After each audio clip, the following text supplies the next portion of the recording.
Hey everybody. So today I want to talk to you about a newborn being sleepy and how that can have an impact with breastfeeding.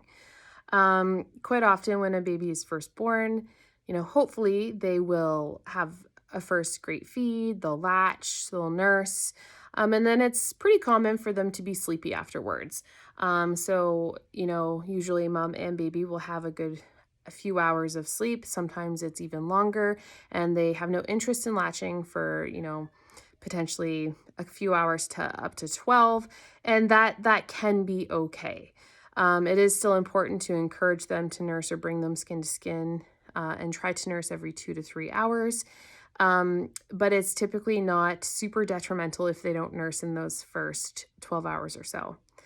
However, um, there is the thought that you should never wake a sleeping baby. And sometimes people's babies are super sleepy, whether it be because they received drugs during birth or that the baby is just tired from potentially a traumatic birth or just the regular physiology of birth. It sometimes can, cause a little bit of stress on baby and they could be tired. And so never wake a sleeping baby. They think that they have this dream baby who sleeps so good, and who doesn't want a newborn baby that sleeps well, right? Like as a new parent, you think you've won the lottery. And while it may feel this way, it can also be a little bit dangerous and it can have a negative impact on your breastfeeding experience. So let's chat about that. I've talked a lot in my videos about how the frequency of nursing is very important, and it is very important that you have that stimulation early on in your nursing journey to help signal your body to bring in a mature milk supply and a robust milk supply, right, to meet your baby's growing needs. Because in those first few days, they receive colostrum and their tummy is just the size of a marble for the first 24 hours, and then it quickly grows, over the week to the size of an apricot and then eventually the size of an egg at 1 month. So when you have a sleeping baby, it causes a couple of problems. So first, it's hard to latch a baby that's sleepy. I totally understand. Like, how are you supposed to wake your baby and latch them to the breast if they just won't wake up?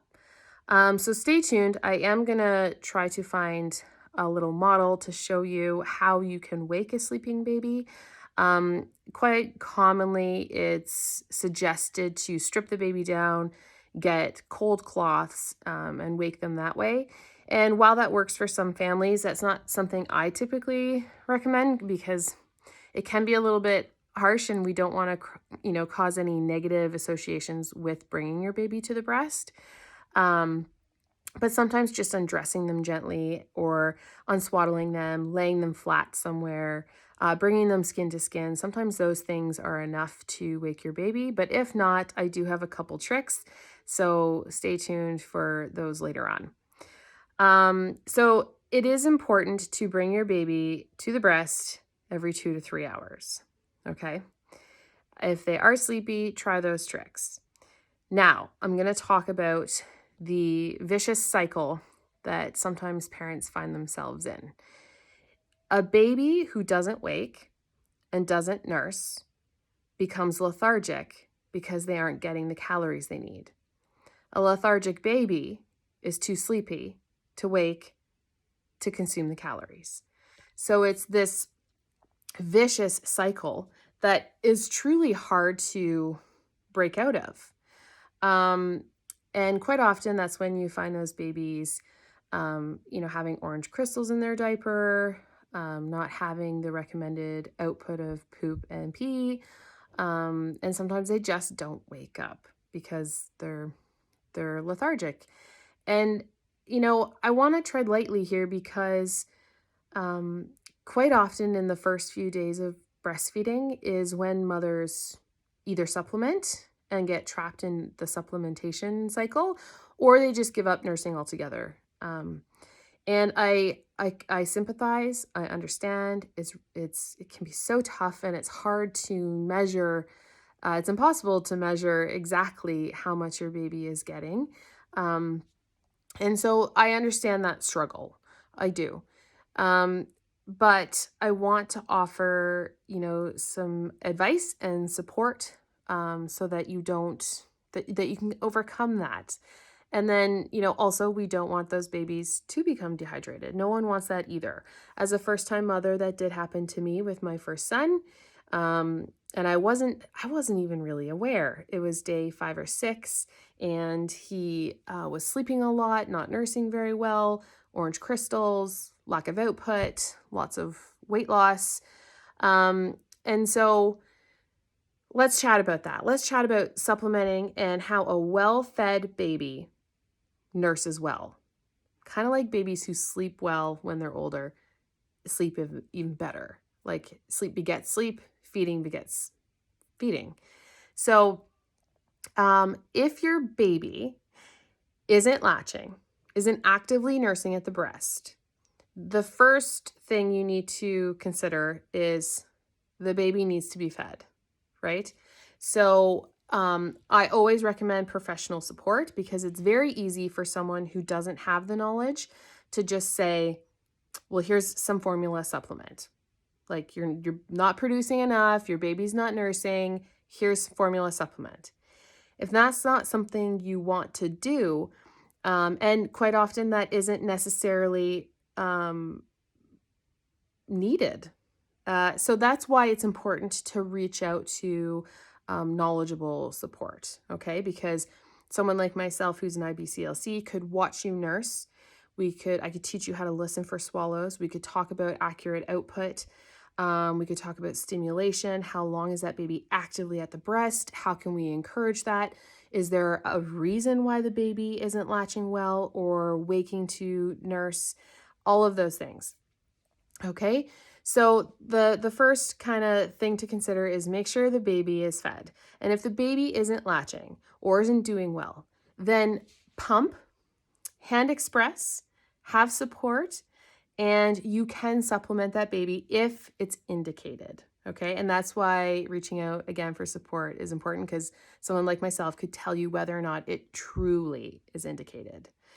And so let's pretend it is. Let's pretend it is indicated.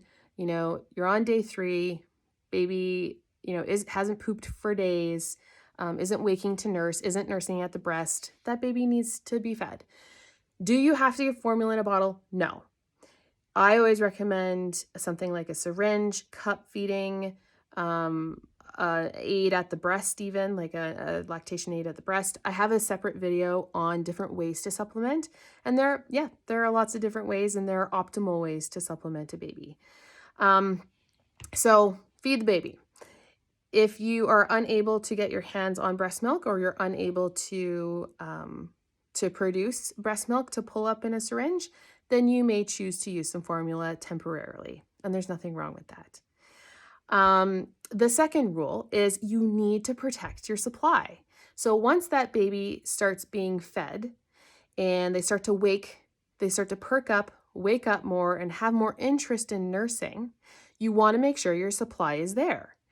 So every time you go to feed that baby, if baby doesn't latch, always try that first. If they don't actively eat, then it's important you stimulate your breast. Okay, so you can do that by hand expression, or you could use a pump. Try not to get hung up on whether or not anything actually comes out, because it's not a true indication of your milk supply. Always remember that.